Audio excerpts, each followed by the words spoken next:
எல்லாருக்கும் நமஸ்காரம். இன்னைக்கு மகாபாரதத்துல கீச்சகவதம்னு ஒரு இருக்கு, விராட பர்வதம்னு ஒன்று இருக்கு. அதுல கீச்சகவதம்னு ஒரு பாகம். அதை பார்ப்போம். ஆண்டவர்கள் 12 ஆண்டு வனவாசம் பண்ணியிருக்காங்க.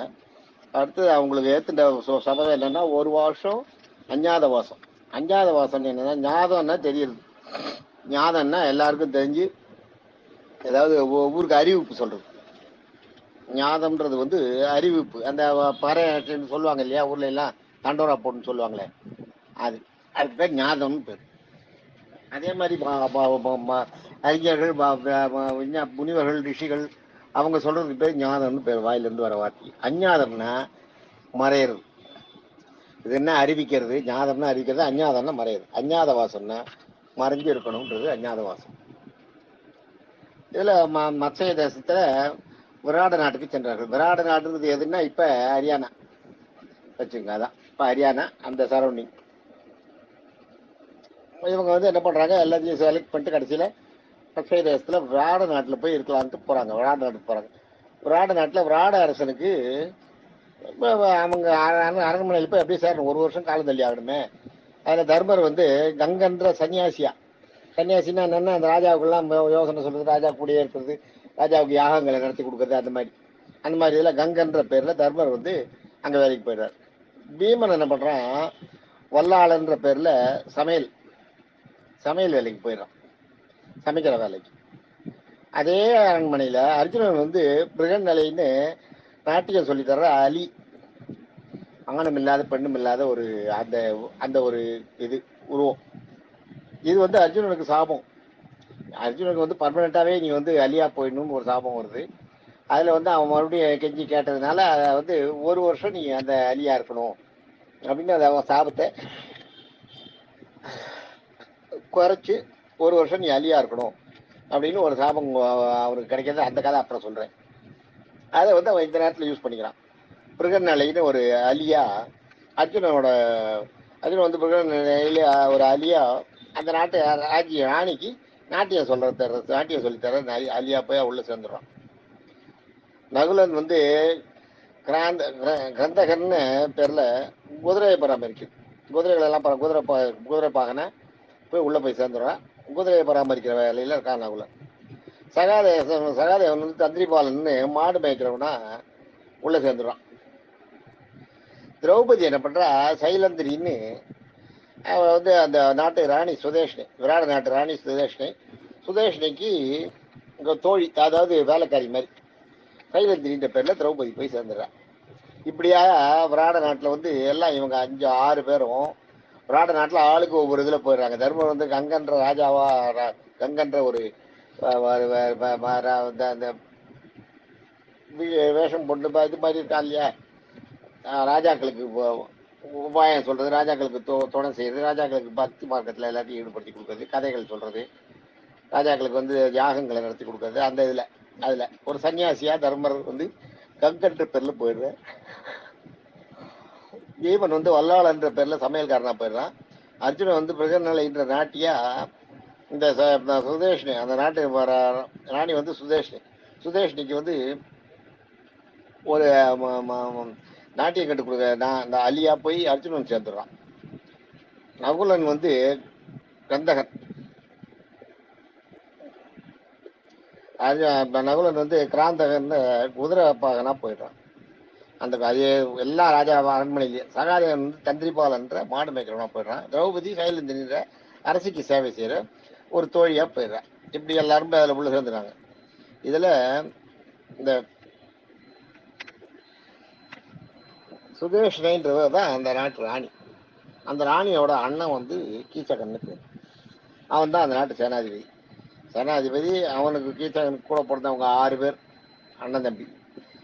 எல்லாரும் அவங்க தான் அந்த நாட்டை ஆண்டுருக்காங்க. விராட அரசன் சும்மா விராட அரசனை மிரட்டி வச்சிருக்காங்க. விராட அரசன் அரசனா இருக்கான், அவ்வளவுதான். அவங்களுக்கு ஒரு உத்திரன்னு ஒரு பையன், உத்திரன்னு ஒரு பொண்ணு உண்டு, உத்ரான்னு பேர் ஒரு பொண்ணு. இத விராட அரசன் வந்து அங்க ஆண்டு இருக்கான். உத்திரன்றது ஒரு பையன், சின்ன பையன். உத்ரான்றது ஒரு பொண்ணு. அவங்க வீட்டுக்கு அவங்க 2 பேரும் பொண்ணு. இது கீச்சகன் வந்து அவன் தான் அந்த அவன் எல்லா நாட்டுக்கே அவன் தான் ராஜாவா இருக்கான். ஒரு தடவை என்ன பண்றான், அந்த கீச்சகன் வந்து இந்த இவளை பார்க்கறான் பாருங்க, சைலந்திரிய. சைலேந்திரியை பார்த்த உடனே, சைலேந்திரினா திரௌபதி, திரௌபதியை பார்த்த உடனே அவளை அவ மேல மோகம் வந்துடுது.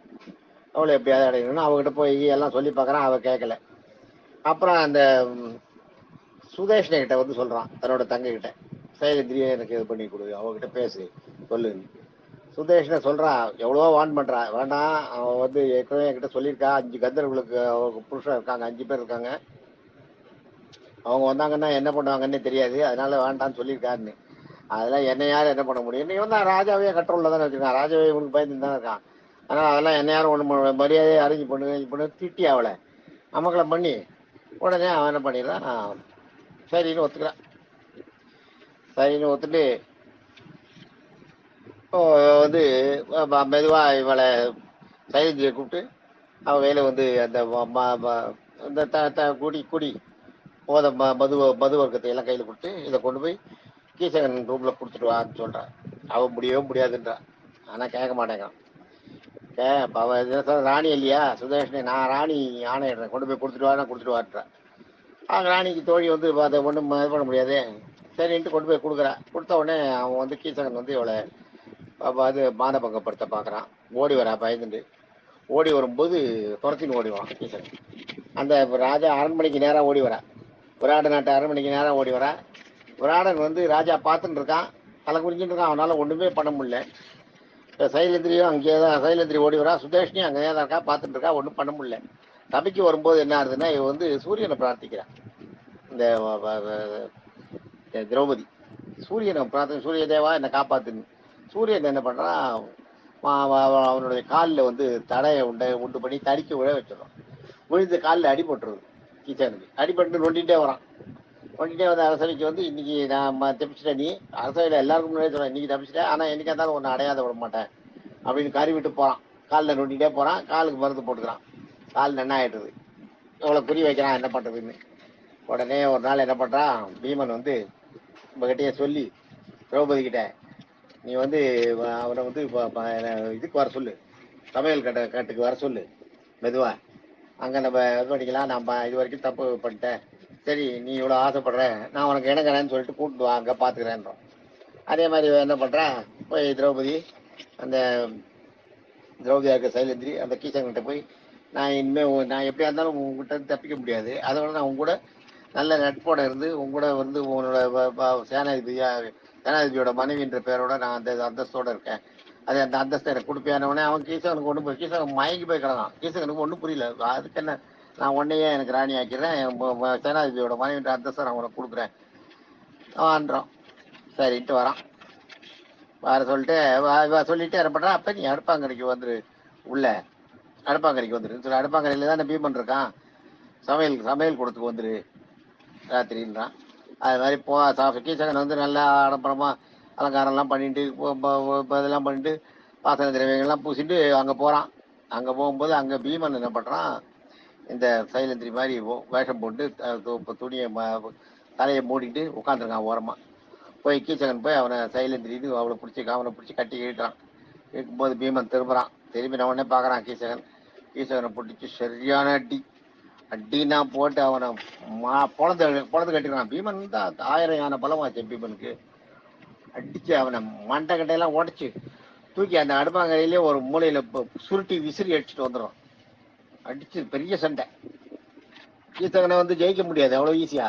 பீமனோட பவருக்கு முன்னாடி அது என்ன ஆகுது, அவ்வளவுதான். கீசகன் சேர்த்து கிடக்கான். எல்லாருக்கும் அரண்மனைக்கு தெரிஞ்சு போறது, கீசகனை வந்து யாரோ கந்தர்வன் வந்து சைலேந்திரி சொன்னா கேட்காத கொண்டு போய் நம்ம கீசகன் வந்து போனதுனால, இந்த இவளை சைலேந்திரியை நெருங்கினதுனால சைலேந்திரி தனக்கு 5 கதவ புருஷன் இருக்கான்னு சொன்னா கேட்காதவன் போனா அடிச்சு போட்டுட்டா அப்படின்னு சொல்லிட்டு அவனை கொண்டு இழுத்துட்டு வந்து பின்னாடி போடுறான். பின்னாடி போடும்போது அவளுக்கு தெரிஞ்சு போறது, இது அவன் சாகும்போது இந்த மாதிரி இந்த வல்லாளன் பீமன் தான் என்ன கொண்டுட்டான்றதை சொல்லிட்டு சேர்த்து போறான் அவனோட தம்பிகள்கிட்ட. அவனோட தம்பிகள் 6 பேரும் சண்டைக்கு வரான் இவங்கிட்ட. என்ன பண்றான் பீமன், ஒரு மரத்தை பிடிங்க 6 பேரையும் அடிக்கிறான். அடிச்ச உடனே 6 பேரும் செத்து போறான். மரத்தை பிடிங்க அடிக்கிற பவர், அதனோட சக்தி என்ன, எவ்வளவு பெரிய சக்தி, பயந்துட்டு ஓடிடுறான் 6 பேரும். செத்து போயிடறான். நான் ஒருத்தன் மட்டும் தப்பிச்சு ஓடி போயிடறான். 5 பேர் செத்து போயிடுறான். ஒருத்தன் அந்த அடி மரத்தால் பிடிங்கி அடிக்கிற அடியை பார்த்து பயந்துட்டு ஓடி போயிடறான். என்ன பண்றான், நேரா தெரிஞ்சு போறோட அவனுக்கு வந்து துரியோதனோட அரண்மனைக்கு போறான். துரியோதனோட அரண்மனையில அவங்க அங்க ஒரு நட்பு உண்டு.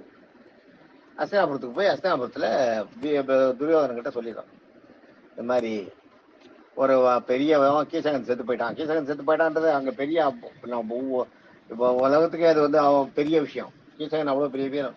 அவன் செத்து போயிட்டான். உடனே ஒன்றும் தெரியல, முழிக்கிறான். உடனே கீசகனை யார் கொண்டதுன்னு துரியோதனை விசாரிச்சுட்டு இருக்கும்போது இந்த கீசகனோட ஒரு தம்பி போய் துரியோதன கிட்ட பண்ணா, இது மாதிரி அடிச்சு கொண்டுட்டான். நாங்க 6 பேரும் சண்டைக்கு போனோம், ஒரு மரத்தை பிடிங்கி அடிக்கிறான். மரத்தை பிடிங்கி அடிக்கிறான்னு உடனேயே சந்தேகம் வந்துடுது. மரத்தை பிடிங்கி அடிக்கிறது பீமனால மட்டும்தான் முடியும்.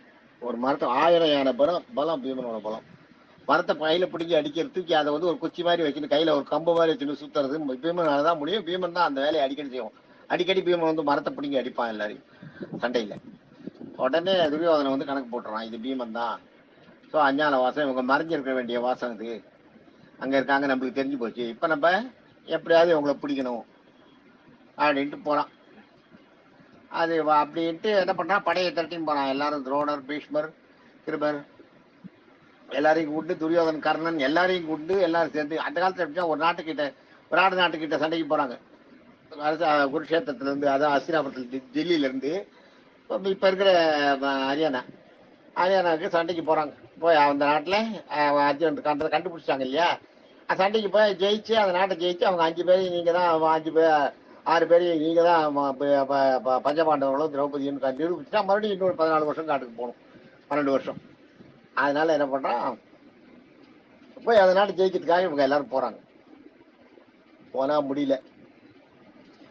அங்க போய் தேடி அந்த நாட்டுல அந்த காலத்துல எப்படின்னா ஒரு நாட்டோட சண்டைக்கு போறதுன்னா முதல்ல அந்த நாட்டோட பசு கூட்டங்களை மடக்கி ஓட்டின்னு போயிடுவாங்க.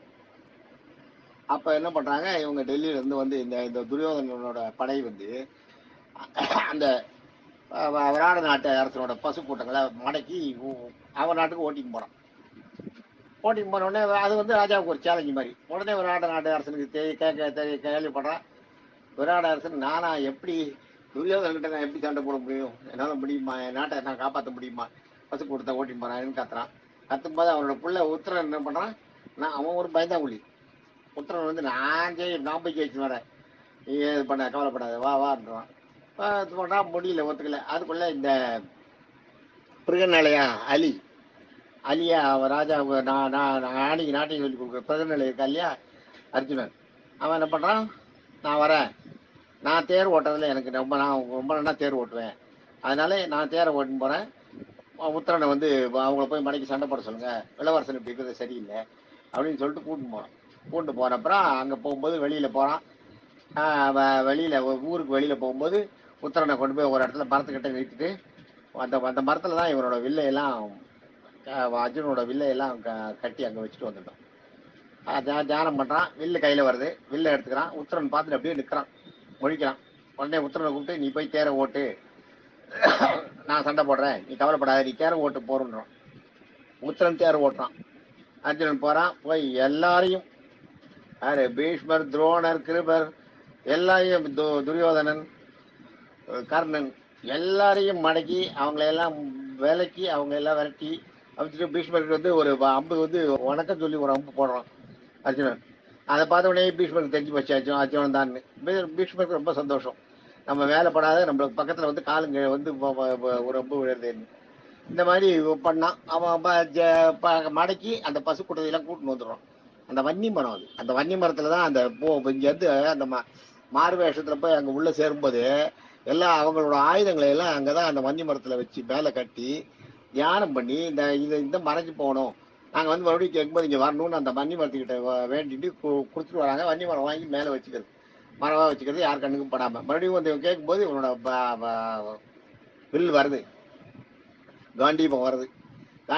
காண்டீபத்தை எடுத்து கொடுக்குறான், அந்த வருது. அந்த காண்டீபத்தை வச்சு தான் சண்டை போடுறான். ஆக எல்லாரையும் துரத்தி அடிச்சுட்டு அந்த இதை கூட்டு வரான்.